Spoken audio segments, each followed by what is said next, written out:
In this video, we're going to determine the flexural tensile strength of a concrete beam. The relevant standard is NZS 3112 Part 2, and determining the flexural tensile strength of the concrete beam is described in Section 7. You should note that the standard specifies in detail in Section 5 how the specimens are moulded and cured for subsequent testing. To conduct the test, in addition to the test machine itself, you'll need a ruler and a marker.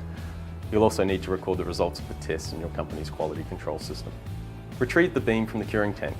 Note the water will be extremely alkaline and both eye and hand protection are required for safe handling.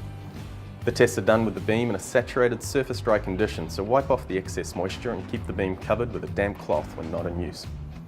The first thing to note before doing anything else is to look at the general condition of the test specimen. We're looking to see large voids and obvious defects. A test performed on a grossly defective specimen will not be accurate. Mark the bottom of the lower face load bearings as a positioning aid. Ensure the correct health and safety procedures are followed and increase the load on the test specimen at a rate of 1 to 2 megapascals per minute. Note that this rate is about 1/10 of the rate used when doing a compression test, and this reflects that the tensile strength of concrete is around 1/10 of the compression strength.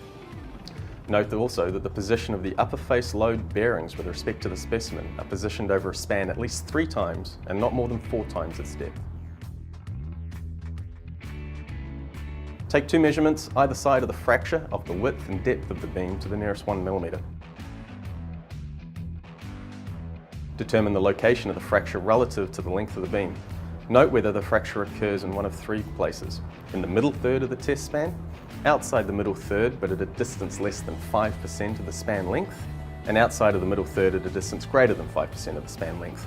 Where the failure occurs in the beam determines which, if any, formula is used to determine the flexural strength. It is important to note that if the fracture occurs outside of the middle third by more than 5% of the span length, the test is discarded. The maximum load applied in newtons, which is then used to calculate the flexural tensile strength. See Section 7.5 of the standard for the calculation to use. Record the flexural tensile strength to the nearest 0.2 megapascals. CCANs would like to thank the crew at Wholesome Bombay for their time and the use of their facilities.